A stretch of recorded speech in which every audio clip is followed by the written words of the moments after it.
हम राष्ट्रपति की शक्तियों के बारे में अध्ययन कर रहे थे।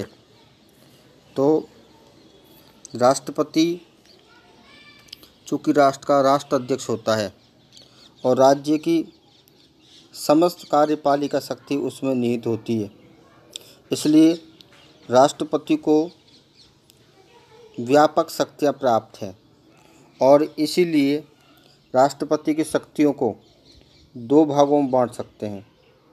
राष्ट्रपति की इसको शक्ति बोल सकते हो आप, अधिकार क्षेत्र बोल सकते हो, कार्य बोल सकते हो। तो राष्ट्रपति की शक्तियों को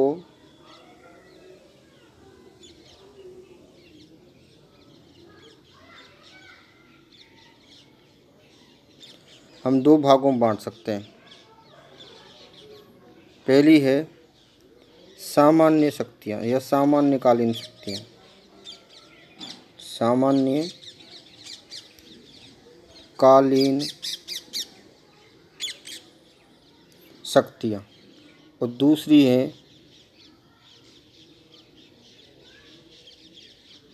आपातकालीन या जिसको संकटकालीन शक्तियाँ भी बोल सकते हैं। अब इन दोनों शक्तियों का हम अलग अलग अध्ययन करेंगे। तो सबसे पहले हम देखते हैं राष्ट्रपति की सामान्यकालीन शक्तियाँ। तो राष्ट्रपति की सामान्यकालीन शक्तियों में भी जैसे हम 2.7 में दे रखा है कि राष्ट्रपति की सामान्यकालीन शक्तियों में बहुत सारी शक्तियाँ आती हैं। सामान्यकालीन शक्तियों में जैसे कार्यपालिका शक्ति है, उसके बाद हम बात विधायी शक्ति है, वित्तीय शक्ति है, संविधान संशोधन की शक्ति है और न्यायपालिका न्यायिक शक्तियाँ भी प्राप्त है। तो बहुत सारी यानी 1 2 3 4 5 6 प्रकार की यानी सामान्यकालीन शक्तियाँ प्राप्त है। तो सबसे पहले हम सामान्यकालीन शक्तियों में जो अध्ययन करेंगे वो दे रखा है कार्यपालिका संबंधी शक्तियाँ। तो कल भी आपको बताया था कि मैंने आपको पहले बता रखा है कि अनुच्छेद 53 के अंतर्गत प्रावधान किया गया। किसके अंतर्गत प्रावधान किया गया? अनुच्छेद 53 के अंतर्गत प्रावधान किया गया है कि भारतीय संघ की कार्यपालिका शक्ति राष्ट्रपति में निहित होगी। कार्यपालिका शक्ति किस में निहित होगी? राष्ट्रपति में निहित होगी।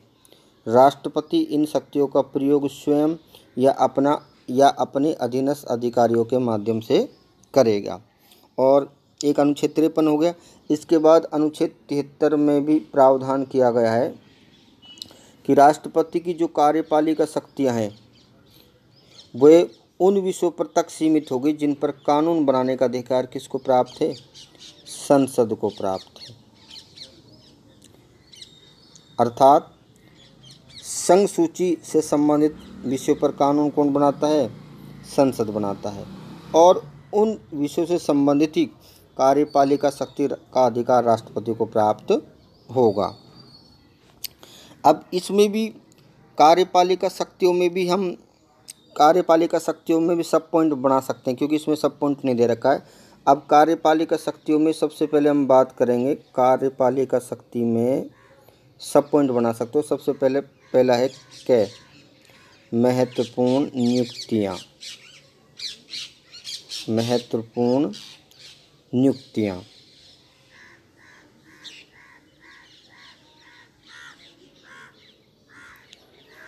तो महत्वपूर्ण नियुक्तियों में किस किस की नियुक्ति कर देखो।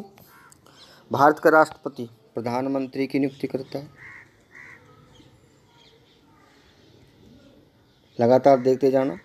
प्रधानमंत्री की नियुक्ति करता है। प्रधानमंत्री की सिफारिश पर मंत्रिपरिषद की नियुक्ति करता है। मंत्री तीनों प्रकार के मंत्रियों, कैबिनेट मंत्री, राज्य मंत्री, उपमंत्री, इनकी नियुक्ति करता है। इसके अलावा हम बात करेंगे सर्वोच्च न्यायालय।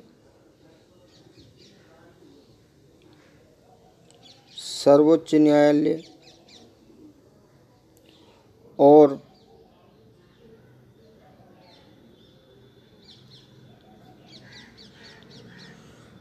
उच्च न्यायालयों के न्यायाधीशों की नियुक्ति करता है। के इसमें मुख्य तथा अन्य न्यायाधीशों की नियुक्ति करता है। इसके अलावा हम बात करेंगे भारत के, जिसको बोलते हैं नियंत्रक और महालेखा परीक्षक, keg, controller and attorney general, जिसको हिंदी में बोलते हैं नियंत्रक एवं महालेखा परीक्षक। इसके अलावा भारत के महान्यायवादी,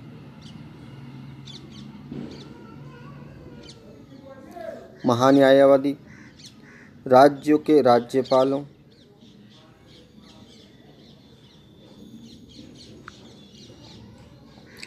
उसके बाद भारत के निर्वाचन आयुक्तों,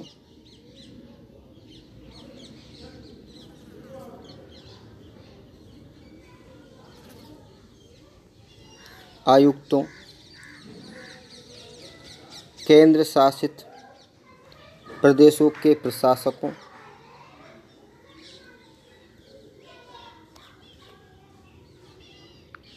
और जितने भी राष्ट्रीय स्तर पर आयोग हैं, चाहे हम यूपीएससी जिसको बोलते हैं यूनियन पब्लिक सर्विस कमीशन, संघ लोक सेवा आयोग, वित्त आयोग, अनुसूचित जाति एवं जनजाति आयोग, अल्पसंख्यक आयोग, जितने भी राष्ट्रीय स्तर पर आयोग बने हैं उनके अध्यक्षों और सदस्यों की नियुक्ति करता है। इसके अलावा विदेशों में राजदूतों की नियुक्ति करता है।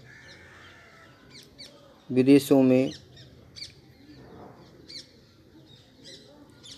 राजदूतों की नियुक्ति करता है, और जो राजदूत विदेश से नियुक्त होकर आते हैं भारत में उनके नियुक्ति पत्रों को स्वीकार करता है। तो ये कार्यपालिका शक्ति में पहली शक्ति हो गई महत्वपूर्ण नियुक्तियाँ, जो इसमें दे भी रखा है। इसमें सब पॉइंट नहीं बता रहा कि डायरेक्ट दे रखा है, तो इसमें दे रखा है जो मैंने आपको कल भी बताया था कि भारत का राष्ट्रपति संवैधानिक प्रमुख कार्यपालिका का अनुच्छेद 53 के अंतर्गत संघ का शासन राष्ट्रपति के नाम से किया जाता है।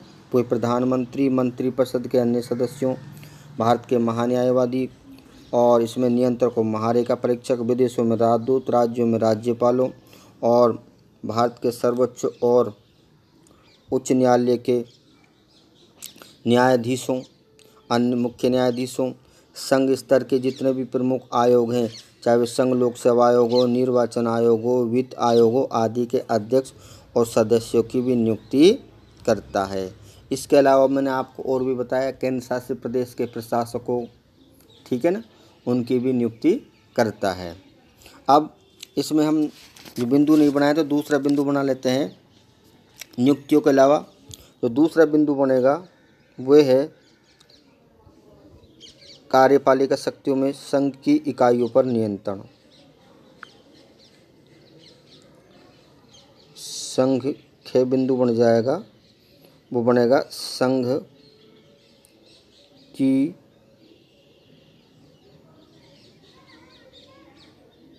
इकाइयों पर नियंत्रण।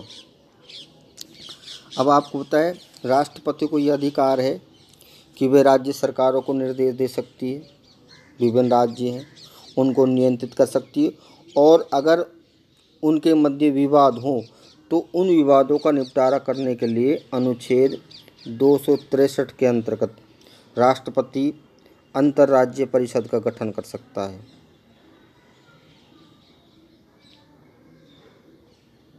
अंतर्राज्यीय परिषद का गठन कर सकता है, जिसमें सभी राज्यों के मुख्यमंत्री सदस्य होते हैं और इसकी अध्यक्षता भारत का प्रधानमंत्री करता है। ठीक है, तो ये संघ की इकाइयों पर भी नियंत्रण राष्ट्रपति महोदय के द्वारा रखा जाता है अंतर्राज्यीय परिषद के माध्यम से। इसके अलावा इसमें दे रखा है संघीय विषयों का प्रशासन राज्य सरकार को सौंप सकता है। भारत का राष्ट्रपति संघीय विषयों पर शासन का अधिकार राज्य सरकार को सौंप सकता है, और संघीय क्षेत्रों के प्रशासन का उत्तरदायित्व तो राष्ट्रपति पर होता ही होता है, क्योंकि राष्ट्रपति उसके लिए प्रशासकों की नियुक्ति करता है। इसके अलावा इसमें कार्यपालिका शक्ति में तीसरा सब पॉइंट बनता है, वह बनता है विभिन्न प्रकार के, यानी संघ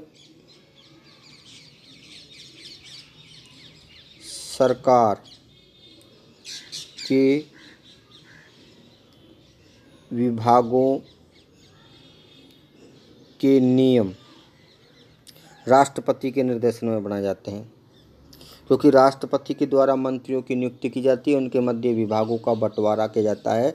इसलिए संघ सरकार के जितने भी विभाग होते हैं उन विभागों से संबंधित नियम राष्ट्रपति के निर्देशन में ही बनाए जाते हैं। इस प्रकार हम कह सकते हैं कि संघ सरकार के विभागों के नियम भी राष्ट्रपति महोदय बनाता है। इसमें ये बात भी शामिल है कि अनुच्छेद 78 के अंतर्गत प्रावधान किया गया है कि संघीय यानी संघ सरकार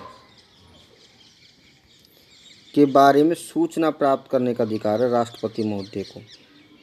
अनुच्छेद 78 के अंतर्गत अनुच्छेद 78 के अंतर्गत प्रावधान किया गया है कि प्रधानमंत्री का ये कर्तव्य होता है कि वे संघ सरकार के बारे में राष्ट्रपति को अवगत कराए। राष्ट्रपति यदि कोई विशेष सूचना मांगते हैं तो राष्ट्रपति महोदय को सूचना प्रधानमंत्री उपलब्ध करवाए। अनुच्छेद 78 में प्रावधान किया गया।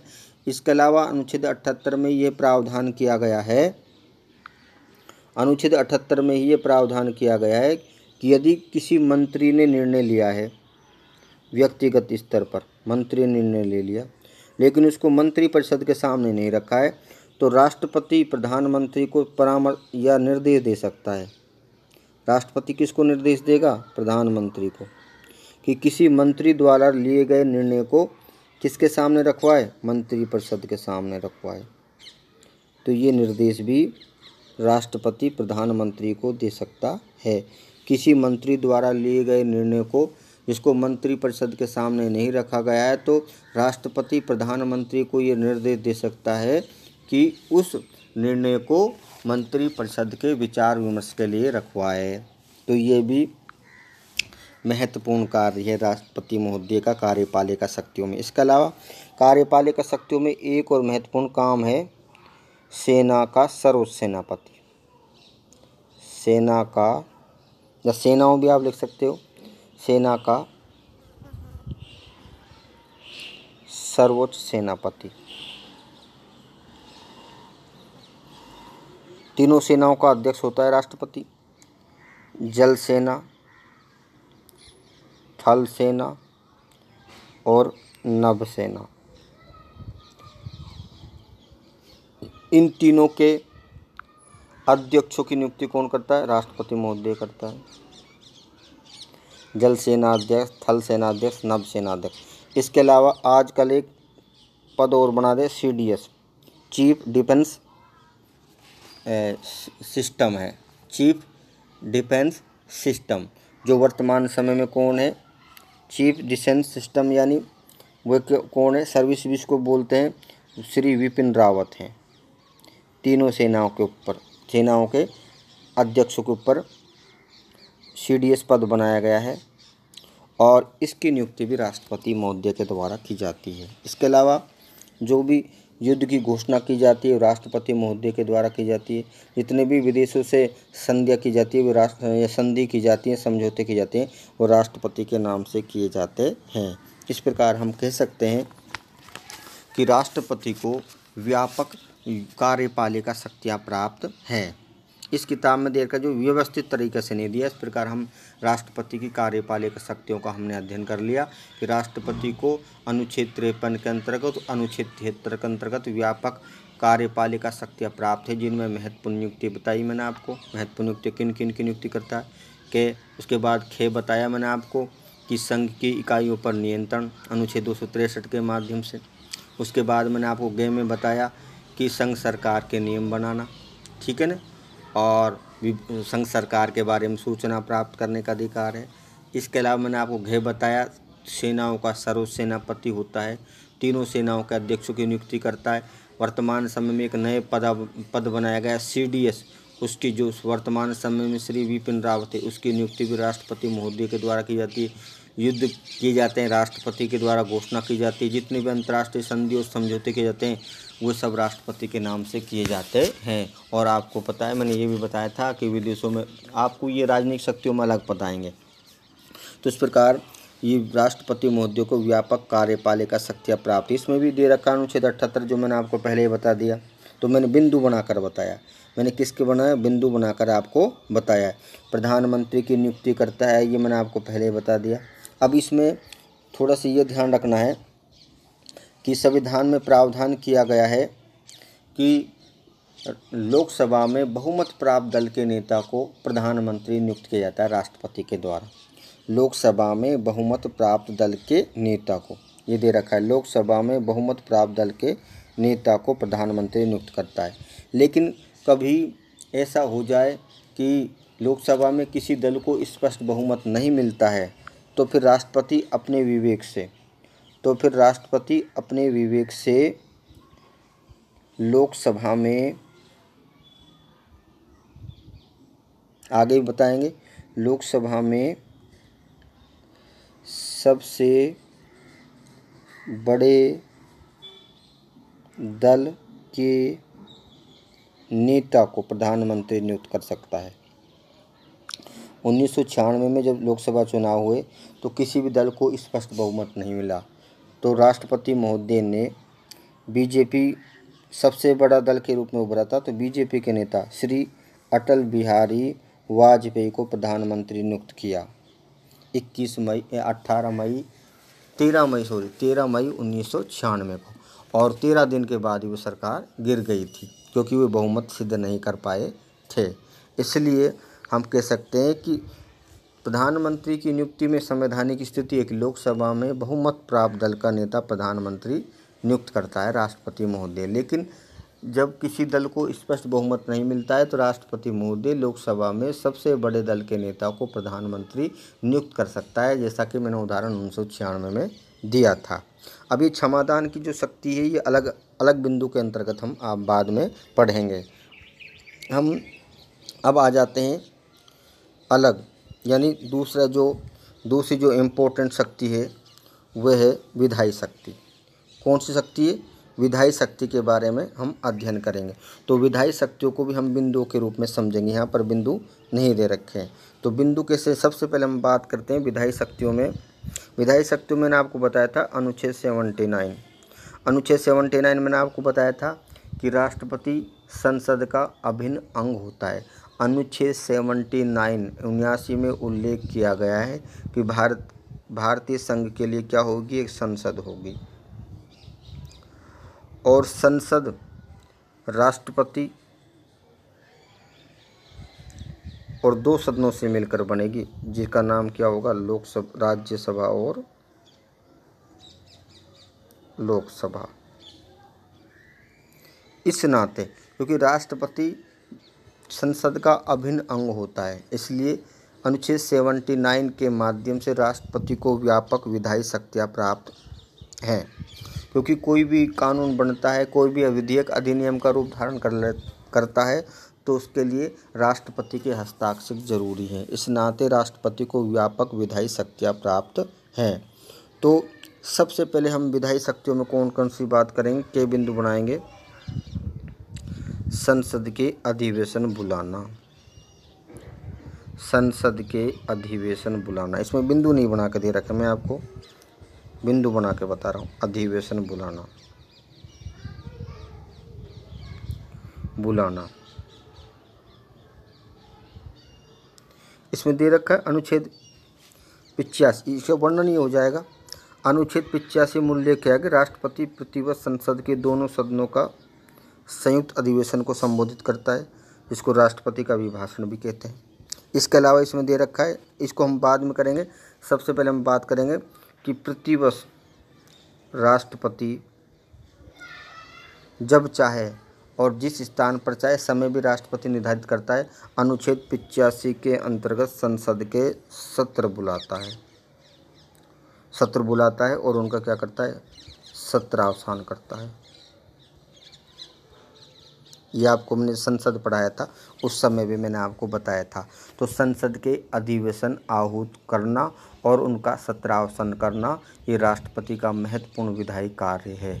इसके अलावा प्रतिवर्ष जब संसद का या लोकसभा और राज्यसभा का जब प्रथम अधिवेशन शुरू होता है यानी बजट सत्र शुरू होता है, तो उससे पहले राष्ट्रपति संसद के दोनों सदनों का संयुक्त अधिवेशन को संबोधित भी करता है, जिसको राष्ट्रपति का अभिभाषण कहते हैं, जिसमें सरकार की योजनाओं का, सरकार के विचारों का, सरकार की मंशाओं पर प्रकाश डाला जाता है। हालांकि वे सरकार के द्वारा लिखित रूप से दिया जाता है, राष्ट्रपति केवल उसको पढ़कर सुनाता है, इसलिए इसको बोलते हैं राष्ट्रपति का अभिभाषण। ठीक है।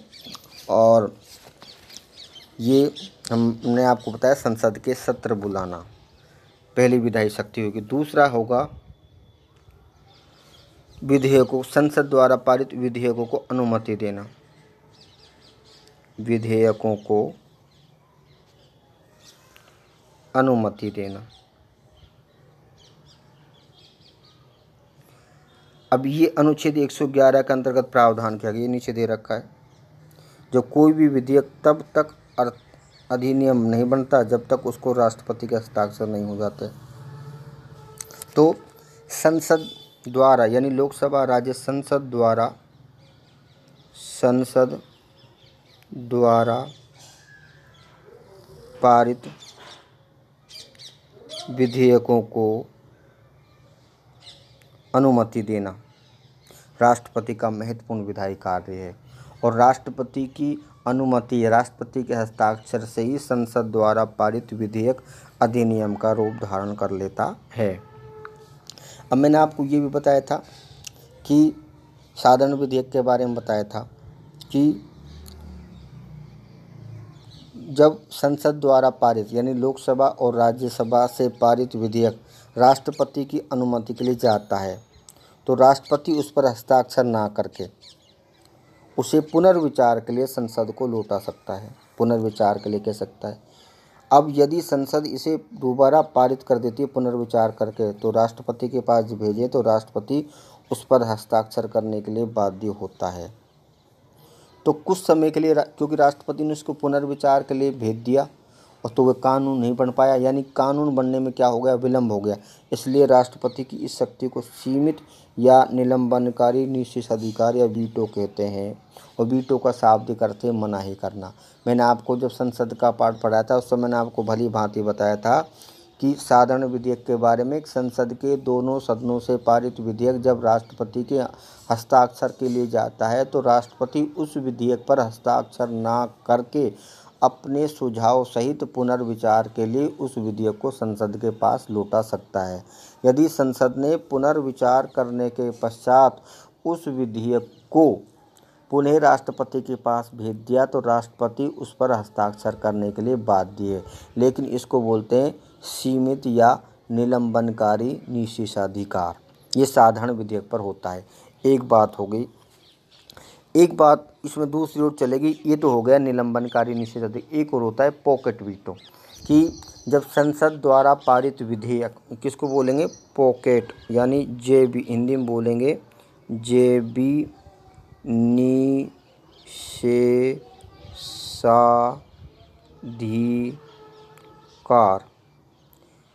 जब संसद द्वारा पारित विधेयक को ना तो राष्ट्रपति, जब संसद द्वारा पारित विधेयक राष्ट्रपति की अनुमति या राष्ट्रपति के हस्ताक्षर के लिए भेजा जाता है, तो राष्ट्रपति ना तो उस पर हस्ताक्षर करे, हस्ताक्षर भी नहीं करे और उसे पुनर्विचार के लिए भी नहीं लौटाए संसद के पास, पुनर्विचार के लिए भी नहीं लौटाए और अपने पास ही रख ले, यानी अपने जेब में अपने पास ही रख ले, तो वह विधेयक अधिनियम का रूप नहीं धारण करेगा। उसको बोलेंगे जेबी निषेधाधिकार।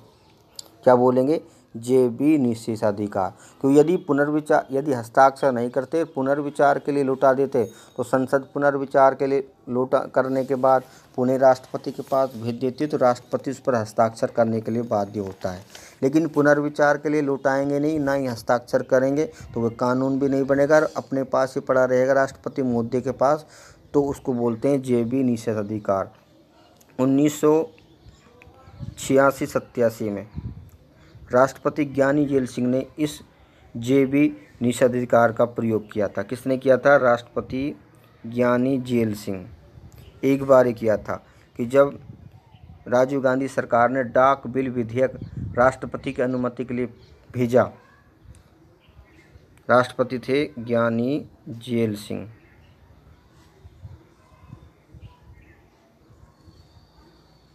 अभी तक एक बार ही उपयोग किया है, उन्होंने किया है, ने डाक बिल विधेयक पर, डाक बिल पर, बिल को हिंदी में विधेयक बोलते हैं, डाक बिल विधेयक या डाक विधेयक पर जेबी निषेधाधिकार का प्रयोग किया था। अब आगे इसमें दे रखा है जो मैंने समझाया, संविधान में राष्ट्रपति के लिए ऐसी कोई समय सीमा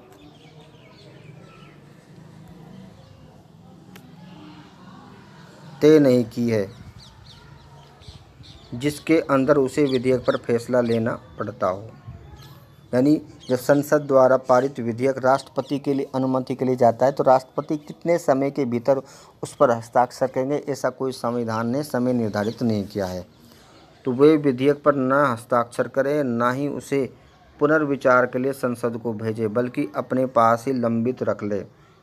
ऐसी स्थिति में इस विधेयक पारित नहीं हो सकता और इसे राष्ट्रपति का जेबी निषेधाधिकार या पॉकेट वीटो कहते हैं, जिसका प्रयोग राष्ट्रपति ज्ञानी जेल सिंह ने डाक बिल के संदर्भ में किया था। 1986 में किया था। कई 87 डेट आते, 86 87 में इसका प्रयोग किया था। तो आपको बताए ये पूछा जा सकता है कि पॉकेट वीटो किसे कहते हैं, निलंबनकारी वीटो किसे कहते हैं। तो निलंबनकारी में तो ये जब साधारण विधेयक संसद द्वारा पारित विधेयक राष्ट्रपति की अनुमति के लिए जाता है तो राष्ट्रपति उस पर हस्ताक्षर ना करके उसे पुनर्विचार के लिए संसद के पास लौटा देते हैं, तो इसे निलंबनकारी निषेधाधिकार कहते हैं।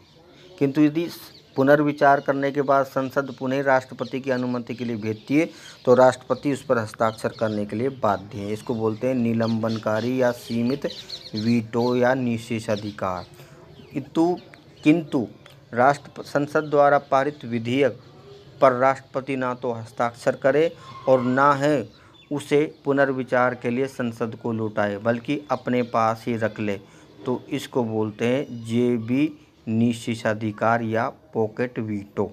तो एक बार अब स्वतंत्र भारत के इतिहास में केवल 1986 में राष्ट्रपति ज्ञानी जेल सिंह ने ही इस आपको बताए पॉकेट वीटो का प्रयोग किया था।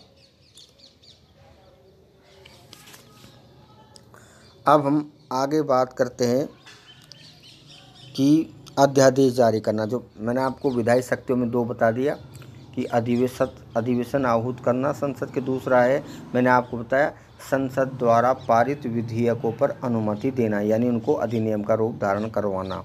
उसके बाद इसका जो विधायी शक्ति में तीसरा बिंदु आएगा वह है अध्यादेश जारी करना।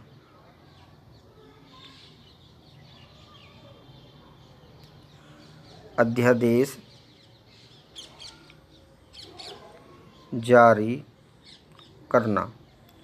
अब ये अध्यादेश क्या होता है, इसको इंग्लिश में बोलते हैं ऑर्डिनेंस।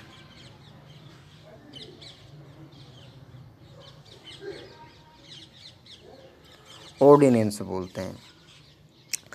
अब ये अध्यादेश होता क्या है कि देखो आपको ये बात होनी चाहिए, संसद कानून बनाती है, लेकिन संसद कानून कब बनाती है?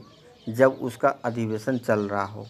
और मान लीजिए संसद का अधिवेशन नहीं चल रहा हो और कोई विशेष कानून की आवश्यकता आन पड़े तो राष्ट्रपति महोदय के द्वारा एक आदेश जारी किया जाता है, उसे आपको पता है अध्यादेश कहते हैं। वह कानून के समान प्रभावी होता है। तो अनुच्छेद 123 के अंतर्गत प्रावधान किया गया है। किसके अंतर्गत प्रावधान किया गया? अनुच्छेद 123 के अंतर्गत प्रावधान किया गया है कि जब संसद के किसी भी सदन का अधिवेशन नहीं चल रहा हो, ऐसी स्थिति में राष्ट्रपति अध्यादेश जारी कर सकता है। ठीक है ना। अब अध्यादेश मैंने आपको बता दिया कि जब संसद का अधिवेशन ना चले, इसको मैं लिख भी सकता हूँ। अनुच्छेद अध्यादेश का अर्थ क्या होगा? अध्यादेश अनुच्छेद 123 के अंतर्गत प्रावधान किया गया है कि जब संसद अधिवेशन में ना हो, अधिवेशन में ना हो तो विशेष कानून की आवश्यकता की पूर्ति करने के लिए राष्ट्रपति महोदय द्वारा, राष्ट्रपति शॉर्टकट में लिख दिया, एक आदेश जारी किया जाता है, जारी किया जाता है। इसे अध्यादेश कहते हैं, इसे अध्यादेश कहते हैं। और ये ध्यान रखना पड़ेगा अध्यादेश आपको कि राष्ट्रपति जो अनुच्छेद 123 के अंतर्गत अध्यादेश जारी करता है, ये संघ सूची के विषय पर जारी कर सकता है, संघ सूची के सब विषयों पर ही जारी कर सकता है। अब ये कब तक लागू रहता है? जब इसमें दे रखा है जब संसद के पुनः समवेत अधिवेशन प्रारंभ होने पर उसके सामने रखा जाएगा तो संसद उसको आगे बढ़ा सकती है, नहीं तो 6 सप्ताह में संसद उसे पारित कर विधि नहीं बनाए तो वह अध्यादेश समाप्त हो जाता है। तो ये कई बार प्रतियोगी परीक्षा में पूछा जाता है कि राष्ट्रपति द्वारा जारी अध्यादेश कब तक लागू रहता है? संसद के पुनः अधिवेशन प्रारंभ होने की तिथि से 6 सप्ताह तक। कितने तक सप्ताह तक? 6 सप्ताह तक वह लागू रहता है। चाहे तो संसद उसे अनुमति देकर कानून का रूप भी दे सकती है, अन्यथा वह संसद के अधिवेशन प्रारंभ होने की तिथि से 6 सप्ताह बाद स्वतः ही समाप्त हो जाता है। इसके अलावा मैंने आपको बता दिया 3 गे बता दिया। अब हम अध्यादेश के अलावा हम बात करेंगे राष्ट्रपति की जो अगली है विधायी शक्ति में। के बता दिया मैंने आपको, सत्र आहूत करना। खे बता दिया मैंने, विधेयकों को अनुमति देना। गे बता दिया मैंने आपको, अध्यादेश जारी करना। अब हम बात करेंगे घे की। संसद में सदस्यों को मनोनीत करना,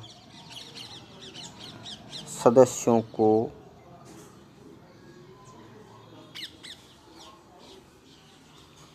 मनोनीत करना। तो मैंने आपको बताया था कि राष्ट्रपति महोदय लोकसभा में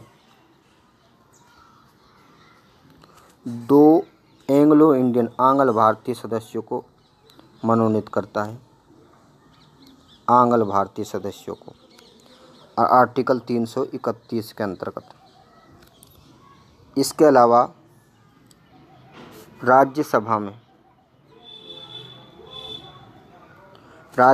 में 12 सदस्यों को मनोनीत करता है जिन्होंने कला, साहित्य, विज्ञान, समाज सेवा में उल्लेखनीय योगदान दिया हो। इस प्रकार राष्ट्रपति आपको होता है संसद में कुल 14 सदस्यों को मनोनीत कर सकता है। तो ये राष्ट्रपति की विधायी शक्ति कंप्लीट हो जाती है।